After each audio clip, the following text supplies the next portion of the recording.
Quería preguntarte un poco sobre temas que son tal vez un poco más, no sé cómo llamarlo, que son diferenciales entre el cristianismo y el islam, para que las personas que nos estén escuchando, ya sean cristianas o musulmanas, o tal vez no crean en ninguna de las dos religiones y simplemente quieran conocer un poco más acerca de estas dos religiones, vamos a tratar algunos temas que creo que son la base de las dos religiones para que así podamos entender cómo lo entienden ellos y de nuevo poder tener conversaciones que nos acerquen los unos a los otros y no juzgarlos o tener pensamientos ya preestablecidos de lo que hemos visto en la televisión o en medios de comunicación y no con personas directamente, ¿no? Bienvenidos a Teología con Dam. Soy Damaris Bonales, licenciada en Teología, y este es el lugar donde en cada episodio nos sumergiremos en el conocimiento para acercarnos más a Dios. Quería preguntarte un poco sobre qué concepto tienen ellos de Dios, de Alá en su caso. ¿Quién es Dios para ellos? ¿Cómo se revela? ¿Cómo lo viven ellos en su día a día a Alá? Bueno, ellos tienen unas enseñanzas, vamos a decir, seis apartados de la fe, vamos a decir así, ¿no? Sobre quién es Dios, ¿no? Eh, Vamos a decir en este caso, Alá es omnisciente, omnipotente, un juez soberano, pero también es un Dios que no lo puedes conocer de una forma personal. Ok. Entonces, en este aspecto hay como, sí es Dios, pero hay una cierta distancia entre Dios y el ser humano. Así que vamos a decir eso es una gran diferencia entre obviamente el cristianismo y el islam.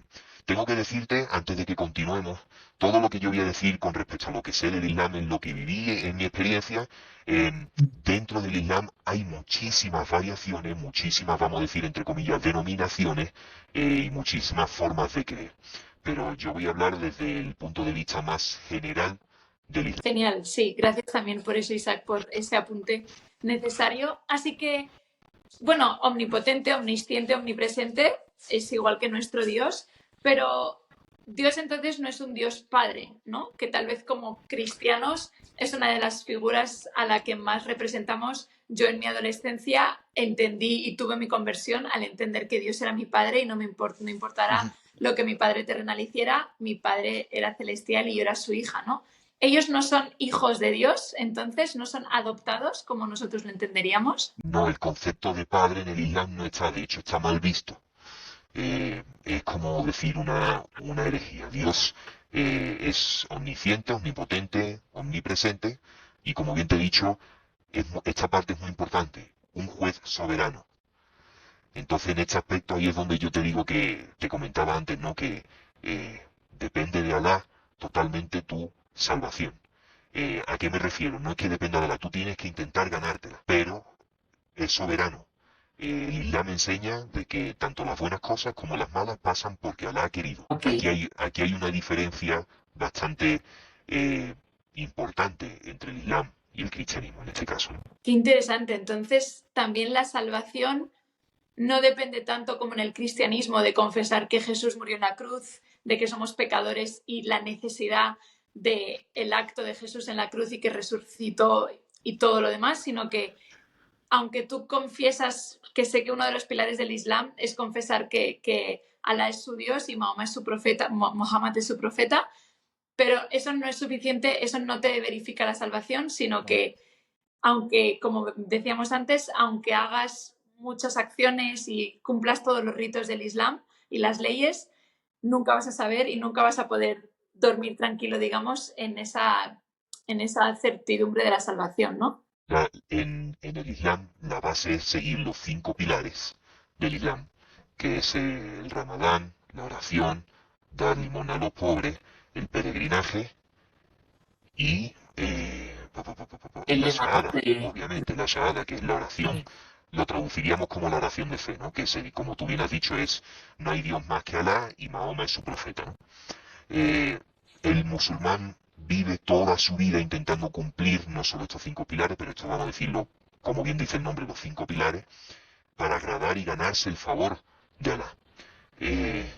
Pero aún así no tienes una garantía de salvación. Vamos a decir, hasta que no te encuentres en ese momento no lo sabrás. Qué interesante. Y también hay algo que me llama mucho la atención y corrígeme si me equivoco, Y es que por lo que yo he podido estudiar del Islam, ellos creen que el ser humano nace sin pecado, ¿correcto? ¿Cuál es el concepto de pecado que ellos tienen? Porque en el cristianismo lo que nosotros creemos es que el ser humano nace con el pecado original, es heredado de Adán y Eva, y nosotros ya nacemos en una naturaleza corrompida y estamos toda la vida en un proceso de santificación, pero nos vamos a morir como pecadores, ¿no? El pecado nos aparta de Dios y es algo que forma parte de nuestro ADN.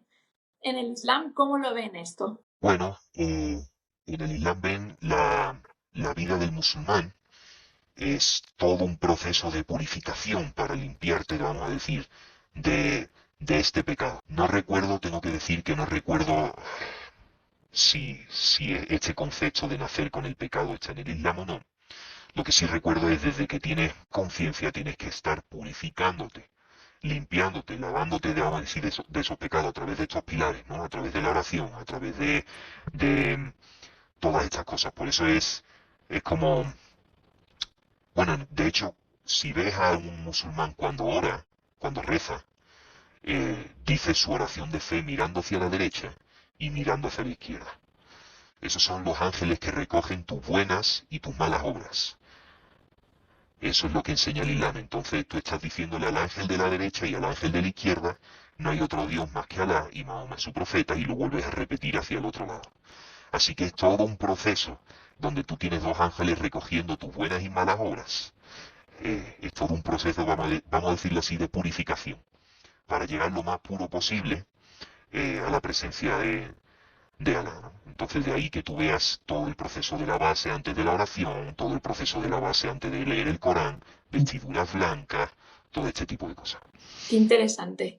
Entonces, las 5 oraciones del Islam son decir la shahada, o sea, la frase esta, o No, no, o eso. o sea, claro, tú esto lo dices al comenzar, al acabar, en medio de las oraciones, pero son oraciones,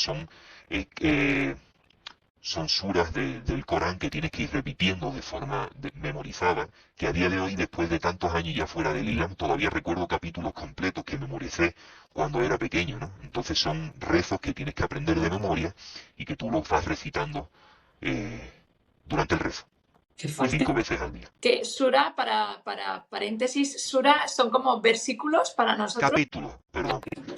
Vale, ok, perfecto. Sí, para así poder entender bien el vocabulario del Corán y de la Biblia. ¿Cuál es el papel de la mujer? Porque no quiero entrar mucho en controversia ni no es para nada lo que busco, pero sí para entender un poco culturalmente cuál es el papel de la mujer. Sé que en la mezquita, si no me equivoco, tienen como una sala para las mujeres y una sala para los hombres. La mujer puede, por ejemplo, recitar el Corán o es solo para el hombre, puede trabajar, puede decidir con quién casarse o todo esto son estipulado por el Corán de que es el hombre el que decide estas cosas. Detrás de todo esto hay que entender que el Islam está dentro de una cultura y cada país, normalmente la gran mayoría de los países árabes, pero no solo árabes, sino también en Asia, está dentro de una cultura. Entonces hay muchas veces que la cultura sobrepasa lo que enseña el Islam. Entonces tenemos que hacer una diferencia entre lo que es cultura y lo que enseña el Islam, y eso muchas veces la gente no lo conoce. ¿Qué es lo que enseña el Islam? Bueno, como bien has dicho, sí, es verdad que las mujeres durante el rezo tienen que estar apartadas de los hombres. Las mujeres pueden escuchar, pero no participan dentro de la reunión. La mujer puede trabajar. Mira, lo que enseña el Islam es lo siguiente. La mujer, la responsabilidad principal es la casa y los hijos, pero la responsabilidad del hombre es proveer, dentro del Islam, es ser el responsable económico de la familia. Esto no indica que la mujer no pueda trabajar.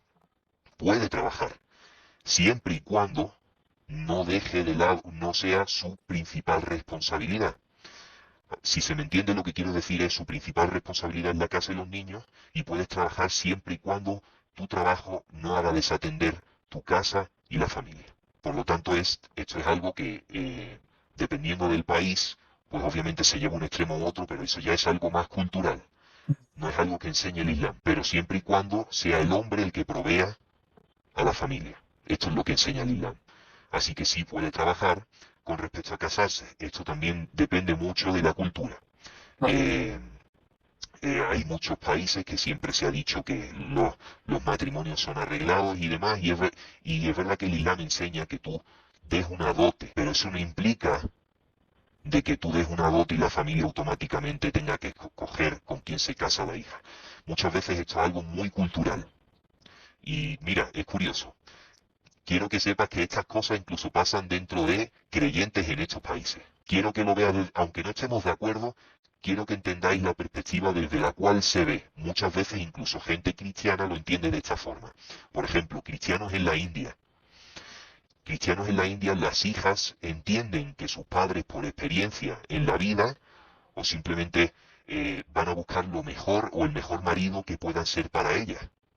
Y ellas ponen su confianza, no digo que estemos de acuerdo con esto, estoy diciendo la forma de pensar detrás de esto. Y ellas ponen su confianza en sus padres entendiendo que van a escoger lo mejor para ellas. Y esto pasa entre familias cristianas en India. Hay cosas que son culturales y obviamente puedo hablar conozco casos arreglados. En mi caso, yo estaba comprometido cuando estaba en el vientre de mi madre con una chica que no estaba ni concebida. Pero estos son familias y familias. Hay familias en las que dan libertad a que, vamos a decir, se hablen y ya luego el chico viene y pide la mano de la hija. Hay otros que hacen acuerdos y obviamente esto cada vez pasa menos.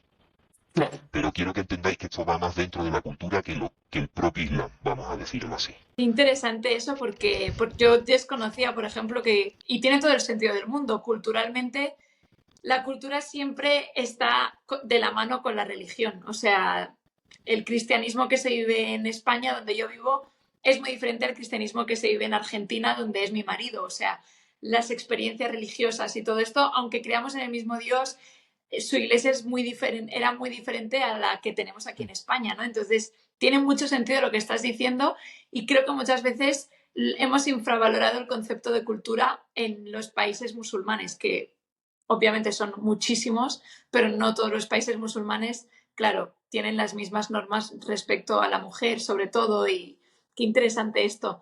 Y la yihad, entonces, sí que en el Corán habla sobre el velo para la mujer, para que se tape para no Hijab. llamar la atención. Sí, perdón. La yihad es la guerra santa, eso. Ay, no, no, por favor. No, de eso sí que no lo vamos a tocar. Estamos seguros de eso. Madre mía. ¿Cómo se llama? Porque me Hijab, H-I-J-A-B. hijab. Eso, hijab.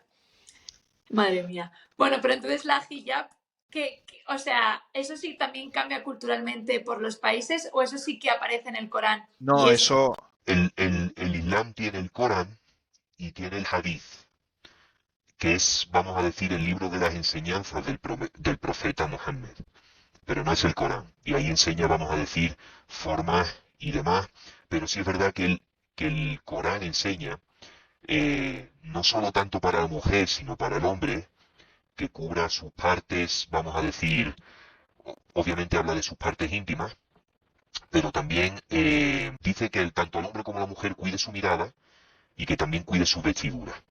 Entonces, en este caso, la mujer se le consideraba también, obviamente, una parte, vamos a decir, más el tema del pelo, los adornos, todo este tipo de cosas que la mujer tiene que cuidar. Esto sí lo enseña el Islam. Vale, vale, vale. Sí, eso era duda de si era cultural o si verdaderamente lo enseña el Islam. Así que qué interesante. Y por eso sí que depende del país, ahí es donde entiendo que se tapan cierta parte de la cara o toda la cara o los Sí, colores. esto es dependiendo del extremo al que lo lleven, pero sí es verdad que el Corán enseña que las mujeres se cubran la cabeza y que, vamos a decir, tenga, que lleve, que las prendas o la ropa que se ponga oculte su belleza, es lo que dice, ante personas que no conozca, vamos a decir. Entonces, claro, ahí lo puedes llevar hasta el punto de solo dejar descubiertos tus ojos o ponerte un velo que permitas ver a través de él, pero no de fuera hacia adentro. Entonces hay muchas, vamos a decir, variaciones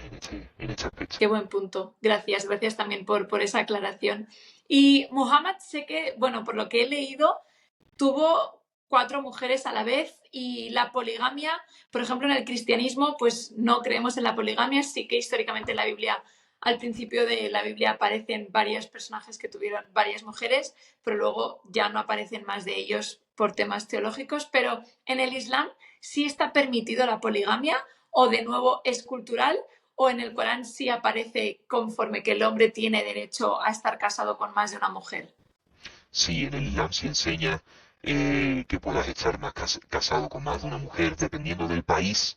eh, Se aplican ciertas normas, por ejemplo, puedo hablar en el caso de Marruecos, no hace unos años se puso la norma de puedes casarte con más de una mujer si tu primera esposa lo permite. Pero claro, todo esto es muy dependiendo del país, pero sí, en el Islam se permite siempre y cuando puedas cubrir las necesidades de la familia. Vale, bueno, ves, interesante eso porque yo pensaba que era cultural y no tanto por el Corán, pero bueno, qué bien, así seguimos aprendiendo todos juntos de esto.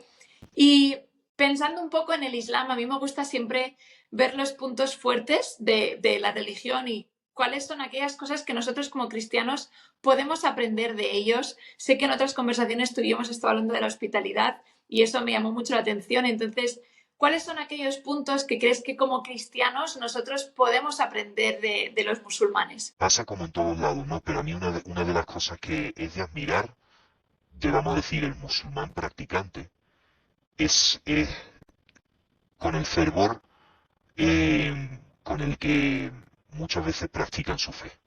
¿A qué me refiero con eso? A día de hoy nosotros como cristianos, hay muchos cristianos que acaban viviendo su fe y que la única hora en la que rezan, o vamos a decir no rezan, oran, es cuando me toca comer. El hecho de ver a los musulmanes apartar su tiempo, si has ido a algún país musulmán, cuando se escucha la hora del rezo, la llamada al rezo, se para el país para rezar. Entonces creo que esto es algo de admirar, es un momento en el que se aparta un tiempo para Dios. Este momento es de Dios. Si por un casual no he podido hacerlo ahora, luego lo tengo que recuperar. ¿Entiendes? Entonces creo que es algo de admirar el fervor de Dios tiene un tiempo al cual no se le puede robar.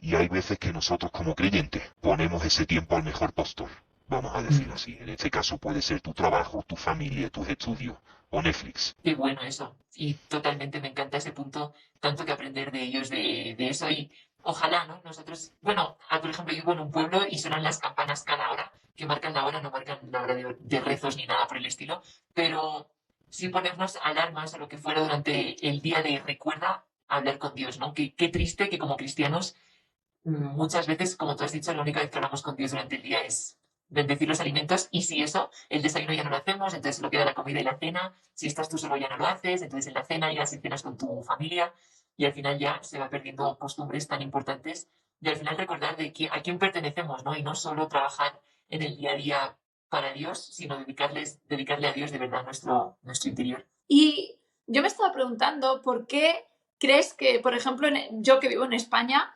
siento que el Islam está creciendo bastante, al menos en la ciudad donde yo vivo, aquí en Tarrasa, en Barcelona.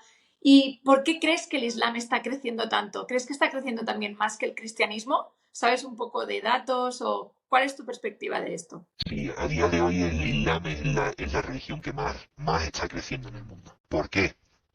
Bueno, varias razones. La primera es una, es simplemente natalidad. La cultura del gran parte de los musulmanes es árabe, por lo tanto suelen ser familias grandes, cual se enseña el Islam. Por lo tanto, los hijos acaban siendo musulmanes.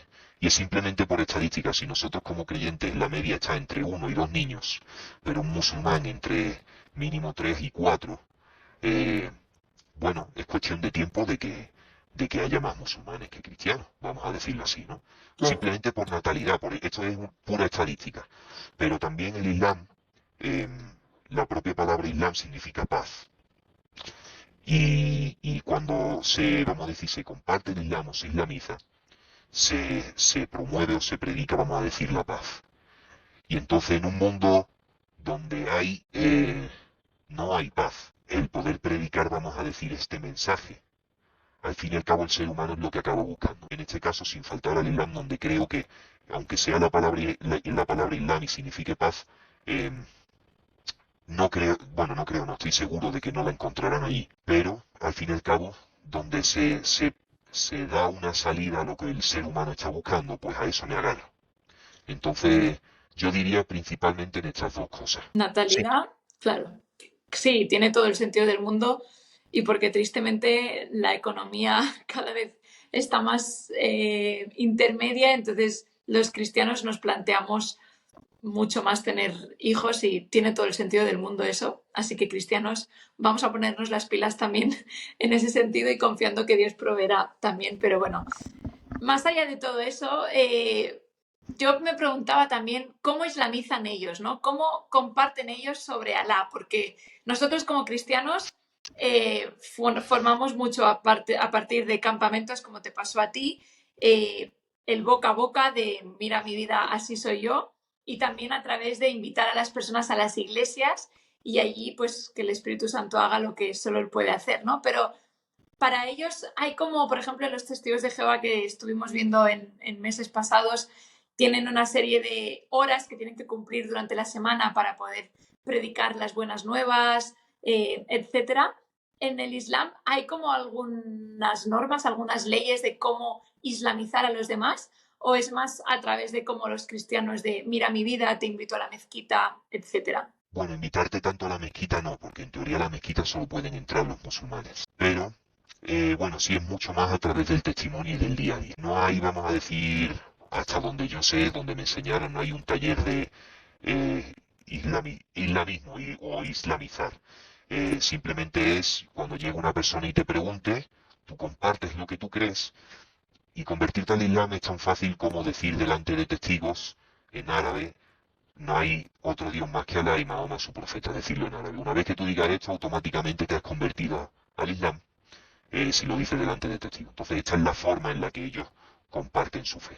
Pero prácticamente es algo mucho más personal en lugar de ir diciéndolo por las calles. Claro, sí, no me acordaba, perdón, de lo de entrar a la mezquita, que no se puede, que eso es un punto negativo para ellos, porque en el cristianismo, invitando a la iglesia, se ha convertido mucha gente Mm. y es brutal ver a personas que hablan con Dios, alaban a Dios y a partir de ahí la gente se convierte también, ¿no? Así que tal vez ellos también tienen algo que aprender de los cristianos.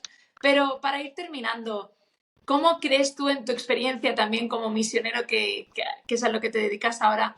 ¿Cómo crees que nosotros como cristianos nos podemos acercar a ellos y poder tener una conversación donde tal vez les hagamos plantear si en lo que ellos creen es la verdad? ¿Cómo crees que es el método que más funciona según tu experiencia o lo que tú has vivido? Mira, voy a responderte tal y como acabo el taller con el que yo uso para vamos a decir, formar o equipar a las iglesias. Al final de mi taller acabo diciendo esto.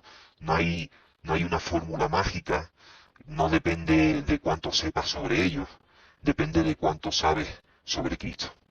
Entonces, eh, da igual si tú no sabes cómo es su cultura, da igual a quien más tienes que conocer es a Cristo. Esa es la mejor forma de compartirles con ellos. Sí es verdad que hay herramientas, hay, vamos a decir, cosas prácticas para acercarte de una forma, vamos a decir, humanamente eficaz, ¿no? Que es a través de tu testimonio, que ellos vean cómo vives tu fe. Al fin y al cabo, si escuchas cuando compartí con respecto a mi testimonio, lo que me impactó no fueron la cantidad de veces que predicaron el Evangelio, lo que me impactó fue cómo ese Evangelio se hacía real en la vida de estos jóvenes. Eso fue lo que impactó mi vida. Eh, Abrir las puertas de tu casa. El Islam nace en una cultura donde la hospitalidad era la orden del día.